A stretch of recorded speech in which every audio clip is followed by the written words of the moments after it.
Hello and welcome to the Warehouse Podcast. My name is Tyler, and today we're going to talk about the Baltimore Orioles and the person on the team that I think might be sneaky the most important player for these Orioles for the rest of the season.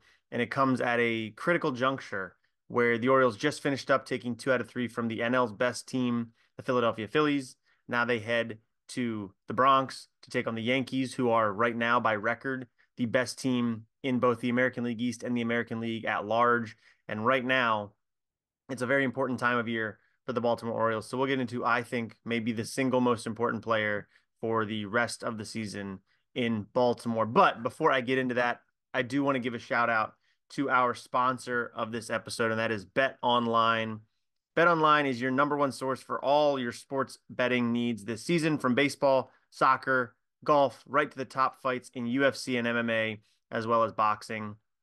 You can get every stat, every matchup, and even live odds and spreads while the games are being played. And when the game's over, head on over to our online casino and get in on a game of blackjack or poker, or unwind with one of our over 150 rather, slot games.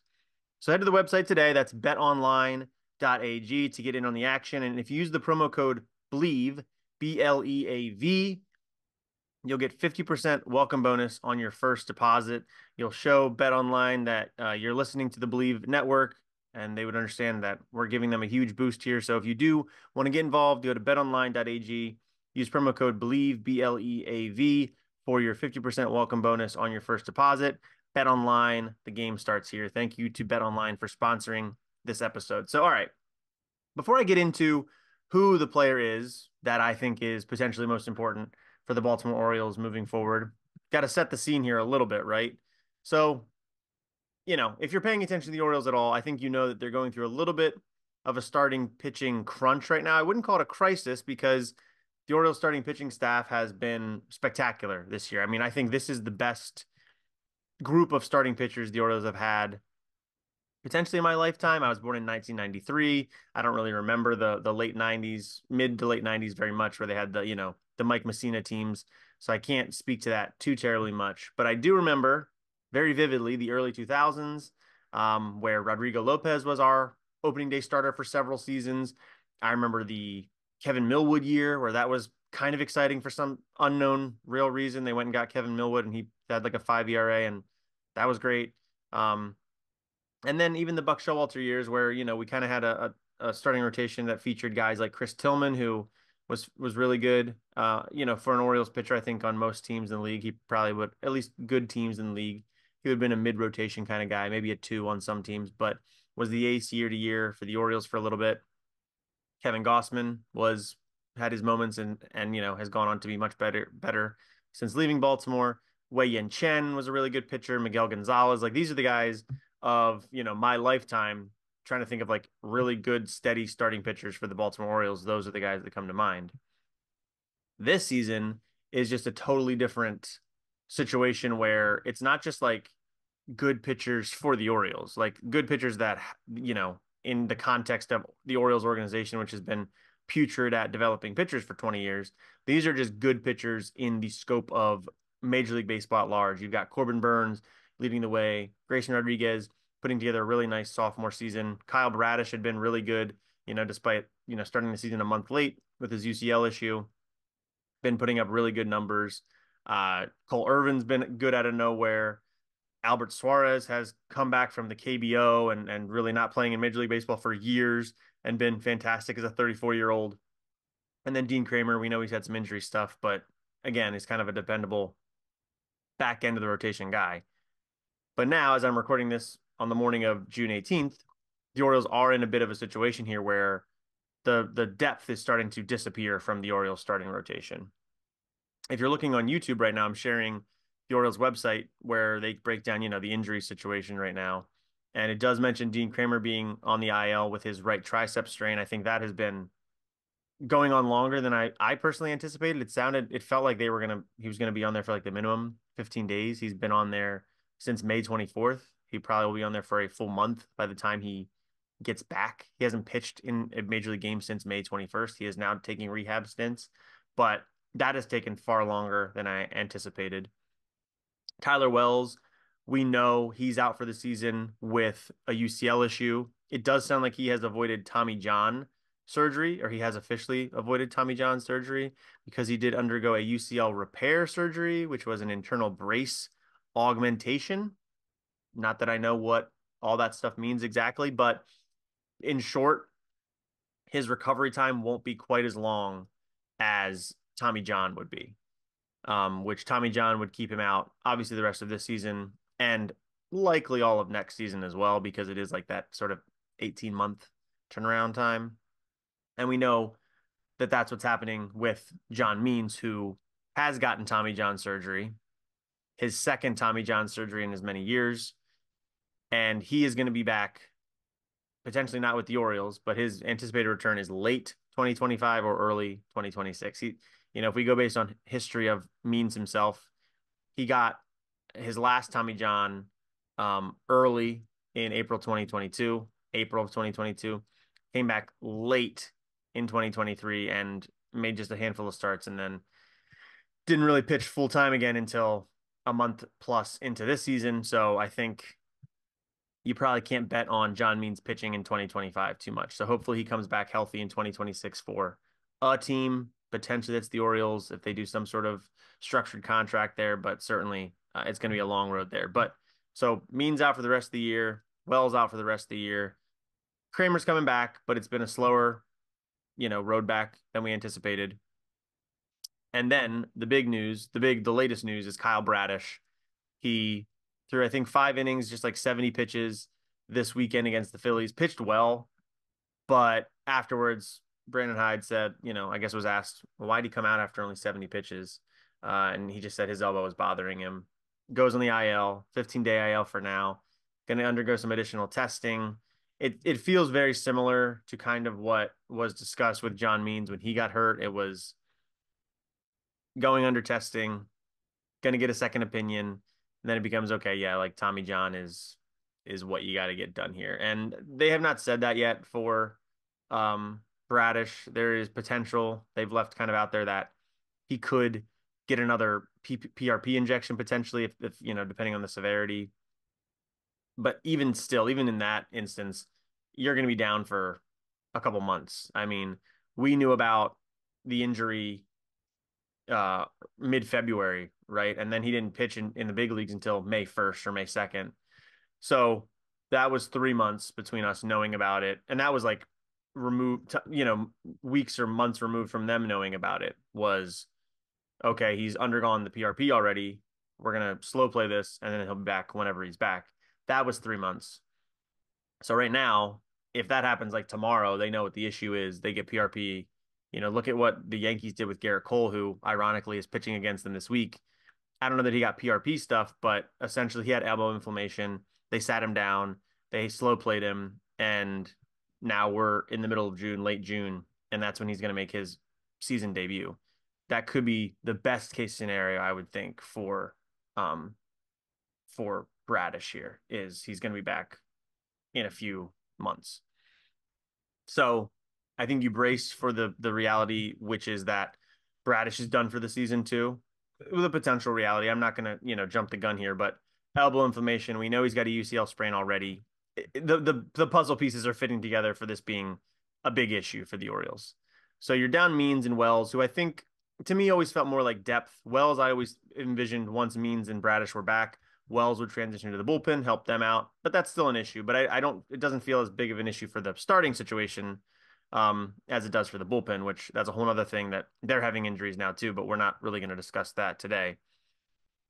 Then Means not being there, that really hampers the back end of your rotation, which, Means had pitched really well. So it's not even to like downgrade what his abilities are, but he was not really the ace of this staff anymore. You'd had Burns come in, Bradish be spectacular last year, early this year.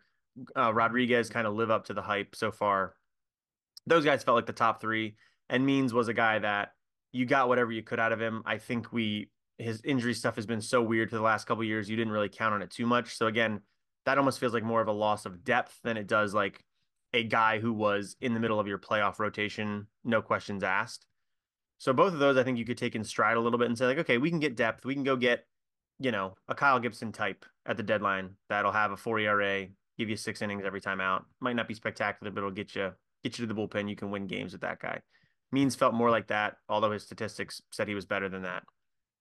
And then now Bradish, this is like the heartbreaker one because if you go into the playoffs with a rotation of Burns, Bradish, Rodriguez, and then you might have to go to a fourth guy, which the Orioles have enough options there. They could cobble together a fourth start or a fourth game with a lot of guys that I think you wouldn't have to necessarily say, hey, Irvin, Suarez, Kramer, whomever, go 5 innings and get us to the bullpen. You could say like, hey, Cole, get us through the rotation or through the order one time, and that's goal. If that's 3 innings, awesome. If it's 2 1/3, whatever, that's great.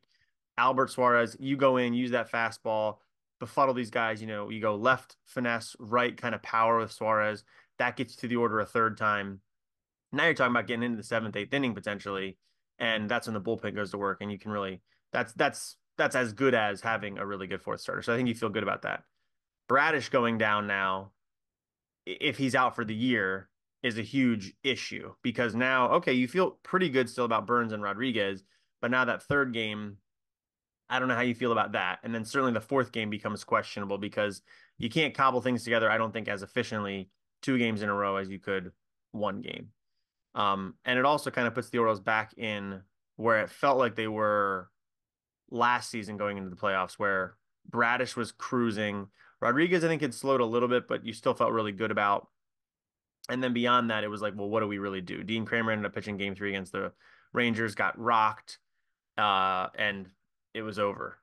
Um, and the moves the Orioles made this offseason to go get a Burns, which pushed everybody back one, felt like a play of, okay, we want to upgrade here dramatically because we know this is where our shortcoming is.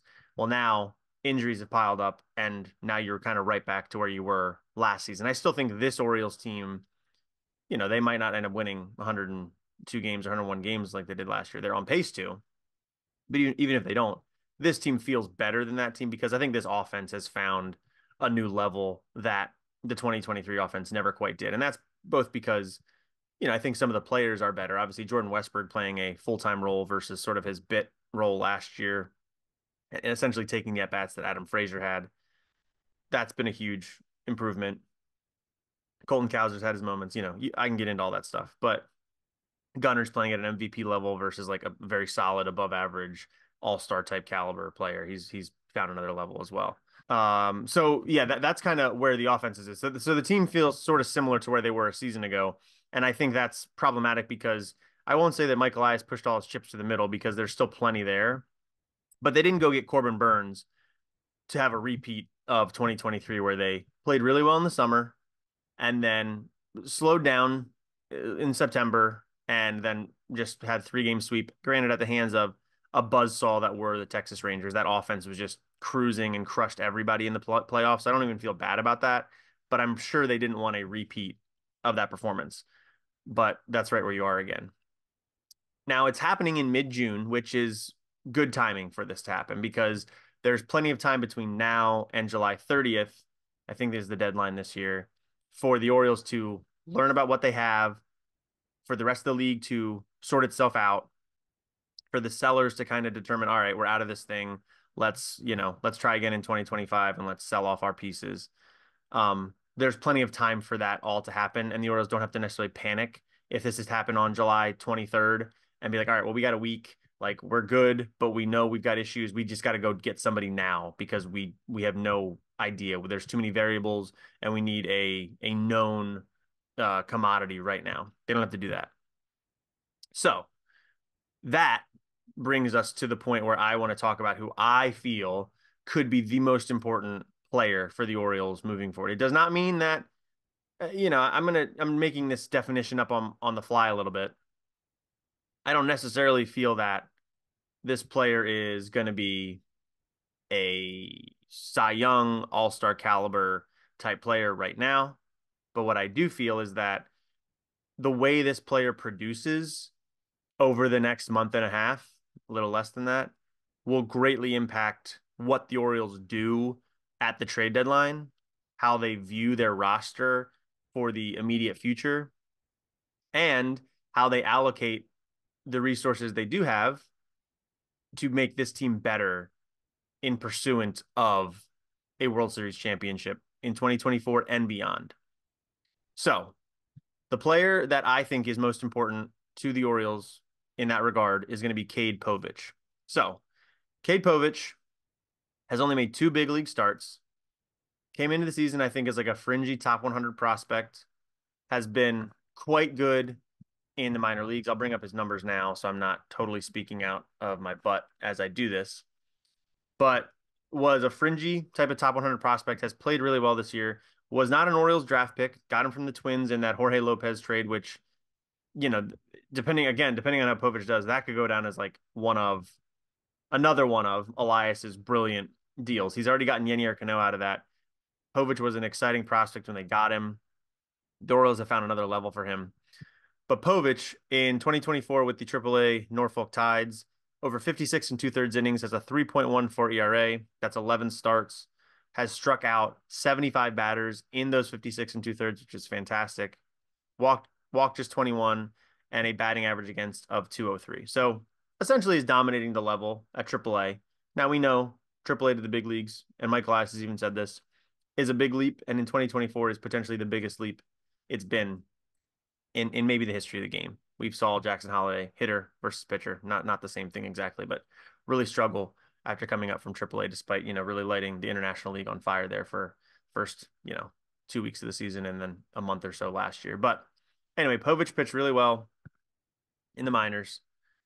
Then through two starts in the big leagues, the numbers are kind of what they are. He's only thrown 11 and 1/3 innings, 227 batting average against, 8 strikeouts, 4 walks. So the walk to strikeout ratio, not great in an 11 and thirds inning, not great, but was really good against the Braves in his second start.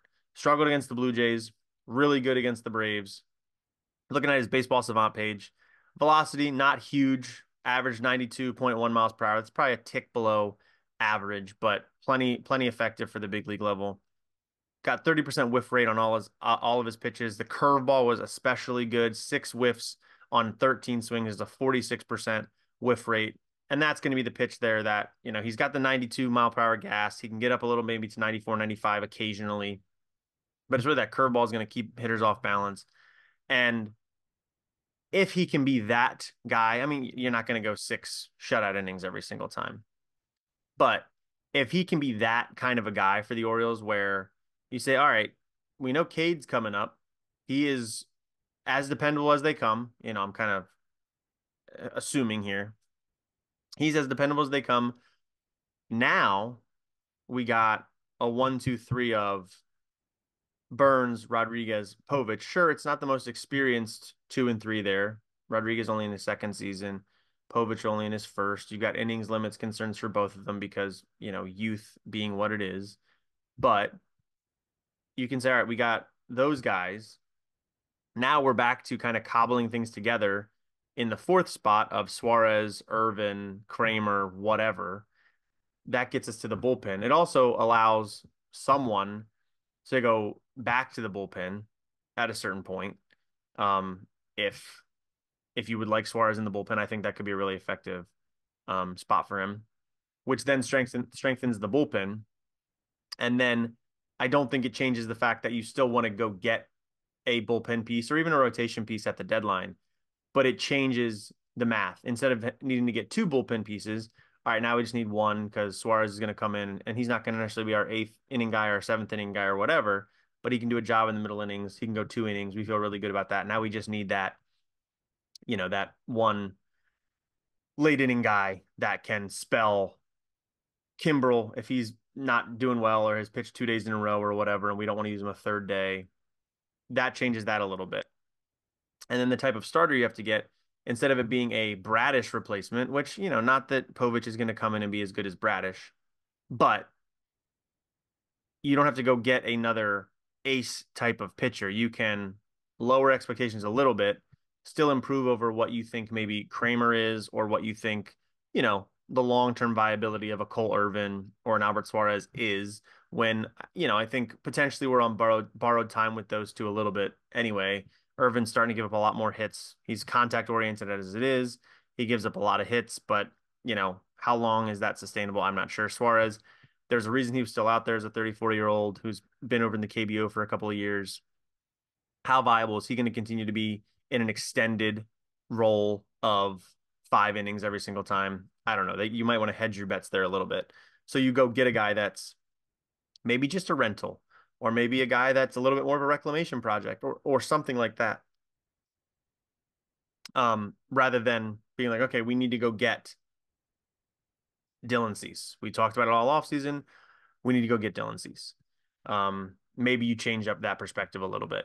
So just one guy plucking in there simplifies the rest of the picture there a little bit. And Povich is a guy that I think has the ability to do it. No, he's not going to be Bradish, who, if he had pitched in April and had the numbers he has, I think is in the Cy Young discussion again. He's arguably pitched better than Burns, like inning for inning. That might be a stretch. Burns has been spectacular, but you get my meaning. It's not like it's a ridiculous claim to say that Kyle Bradish is in the Cy Young discussion, or would be in the Cy Young discussion if he had pitched enough innings. So the alternative is, if Povich doesn't pitch great, then the Orioles, I think, do need to go do something, because, as I said earlier, they didn't go get Corbin Burns to have a repeat of last year. I think they went and got Corbin Burns to win a lot of games and go deep in the playoffs in 2024. I don't think I would put them in the category of World Series or bust, which is where I think teams like the Yankees and the Dodgers probably are.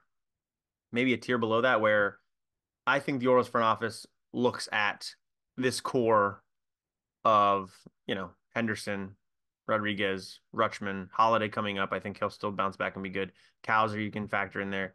I think they view them as having a several year window, and they're not going to do anything to jeopardize that. And I think by jeopardize, you're not going to trade Henderson away. You're not going to trade Rutschman away. I'm sure there will be changes to like usage of them as they age. Rutschman may play a little more first base, a little more DH, whatever. But they're not going to trade those guys away. And they're also not going to overinvest, I don't think, in any one single year, because those guys are so good year after year. You need to have the complementary pieces around them to make sure that they are put in a position to win a ton of games every single year, not just go in on one year. And I think that didn't happen this year. They traded Joey Ortiz and DL Hall for Burns. That feels like fair value. Hall's had injuries and not been great for the Brewers. Ortiz has been very good for the Brewers. But where was Ortiz going to play on this Orioles team, with Henderson being an MVP candidate at shortstop, Westberg being one of the best, whatever he is, second baseman, third baseman, one of those spots. And then you assume Kobe Mayo will be up at some point. There really wasn't anywhere for Ortiz to go. So the fact you turned him into Corbin Burns, I'm not upset about that at all. I hope he has a great career with the Brewers. We've got the connection to him where Eli knows him, and Jesse both know him personally. We wish nothing but the best for Joey Ortiz. But as far as the Orioles are concerned, you can't feel too bad about that trade. So they haven't done that.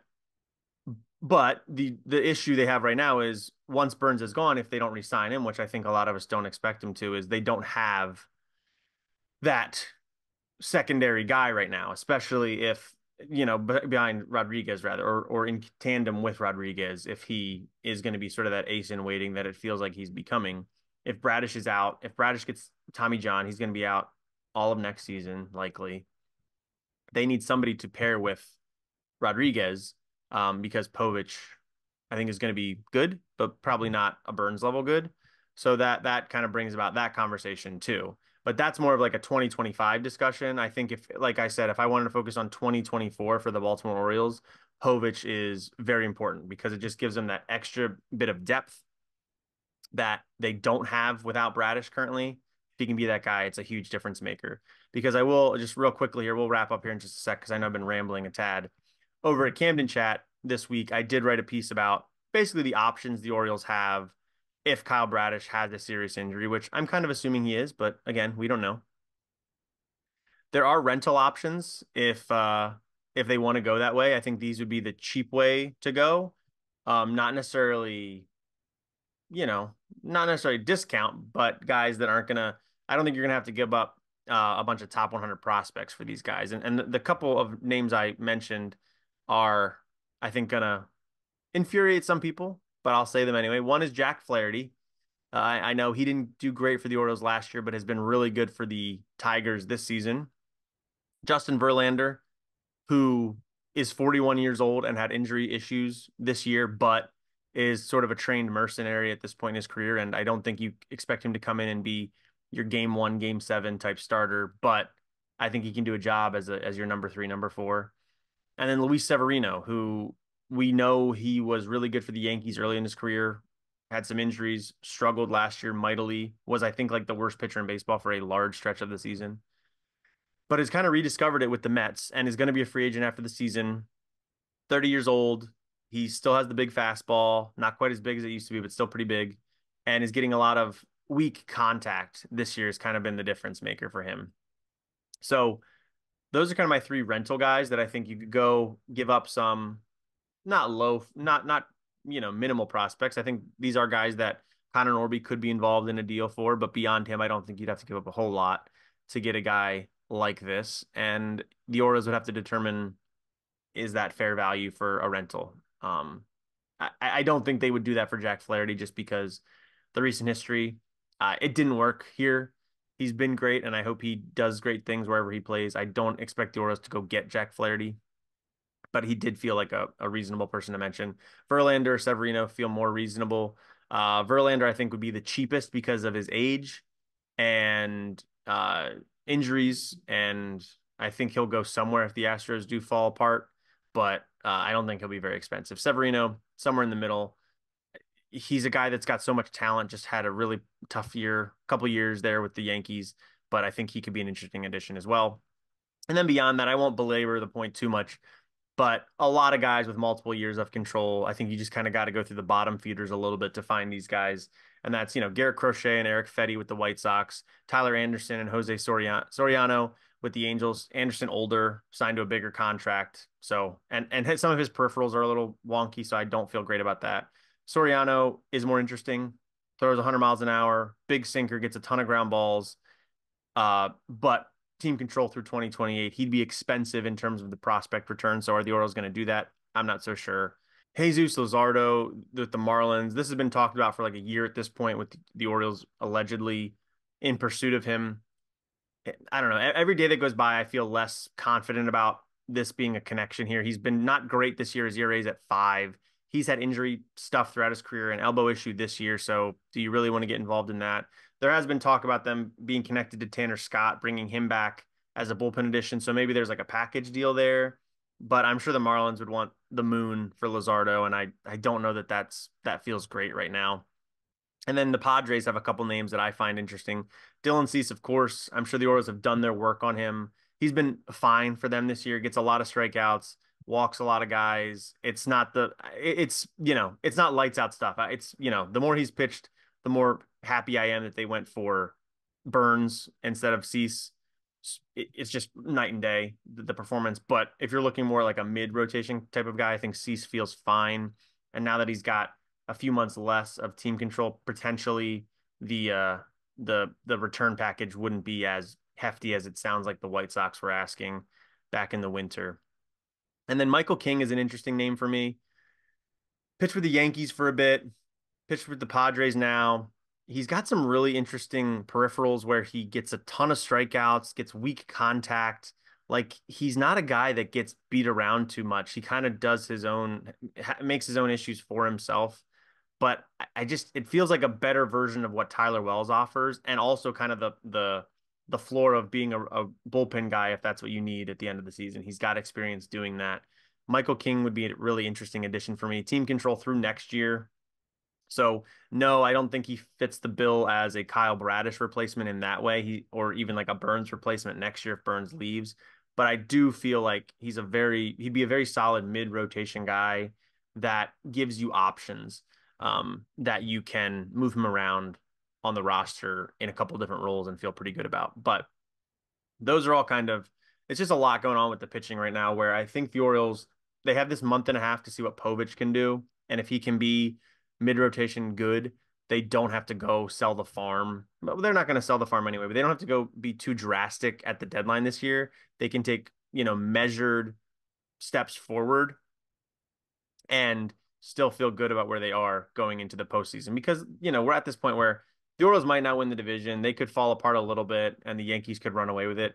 But like every game that goes by, the odds get better and better that the Orioles are going to make the playoffs. It's just more about like what seed are they going to have when the playoffs get here? And so you don't have to worry about that as much. You have to kind of just take a look at the landscape and say like, okay, how do we navigate this final, 90 games, get to the playoffs as healthy as we can be because we've already had issues with that, and put ourselves in a position to win a bunch of games. Um, they're going to have to make a move probably of some kind, but the performance of Povich will just change the severity of that move, how big they need to go with it. And I think Povich has a lot of potential here. He's going to have a big test this week against the New York Yankees. He's pitching in the second game of the series, matched up against Garrett Cole, who's making his season debut in the Bronx, 7 o'clock under the lights. I think the game's on MLB Network. There's going to be a lot of emotions going on there. The Orioles, it's an important game. The Yankees, Orioles, top of the AL East is kind of on the line. The Orioles, if they sweep the series, would leave the series with I think a half game lead over the Yankees, and they'd have the season series advantage. I'm sorry, yeah, the head-to-head advantage, 6-1 if they had a sweep. It'd be just huge. But it's a lot to ask. So that's kind of my take on Cade Povich and how important he is to the Orioles for the rest of 2024. I don't think the Orioles are going to treat him as if he is got to be so spectacular to make a difference. I'm sure they will position him so that he can succeed, and that could be against the Yankees, not facing that lineup for a third time. Soto, Judge, seeing you 3 times, especially a lefty against Judge. I don't love those odds, but he needs to be dependable for the Orioles to kind of feel confident about where they are and lessen the burden on the front office to make seismic changes. And at the same time, I'll say hopefully Kyle Bradish is just sore and everything comes back clean and we can move on with our lives. It's just the signs are ominous right now, and we should brace for impact a little bit there. But that's all I've got to say for this week's episode. I hope you guys are enjoying us kind of shifting away from just game recaps and series recaps. It just felt a little bit monotonous, and everybody's talking about the same thing. This is a little bit more fun, freewheeling, and engaging, at least on our host's behalf. So let us know what you think about it. You can either email us at thewarehousepod@gmail.com. You can get in touch with us on social media at The Warehouse Pod on Threads and X, or you can head over to YouTube where we have a YouTube channel with I think 280 subscribers. We'd love to get to 300 here by the end of the June. So, give us a subscription. It's free. You'll get our videos right in your feed on YouTube. So check us out over there. Just Google or search the Warehouse Podcast on YouTube. Will pop up. And if you are watching this on YouTube, give us a like and give me a comment about what you think of Cade Povich. How important is he to the Baltimore Orioles for the rest of the 2024 season? I try to watch the comments as they come in, and I'll give you a response. So get involved over there. We'd really appreciate it. And if you're just listening to this in audio format on Spotify or Apple and you're not subscribed yet, please do that. You'll get our episodes right in your feed. And if you like us and you have a friend who you think might like us, share us with them. And we'd love to spread our word of Baltimore Orioles goodness. So get us involved that way. But I think that's all I've got for this week. Again, thanks to betonline.ag for sponsoring this episode. Head over to believe.com, BLEAV.com, to check out both our podcast and other podcasts on the network. It's a ton of awesome sports content for just about every sports interest you might have. So head over there to believe.com to check everything else out over there. And I believe that's all we've got. So thank you again for listening. Really appreciate it. And I hope you guys have a great day.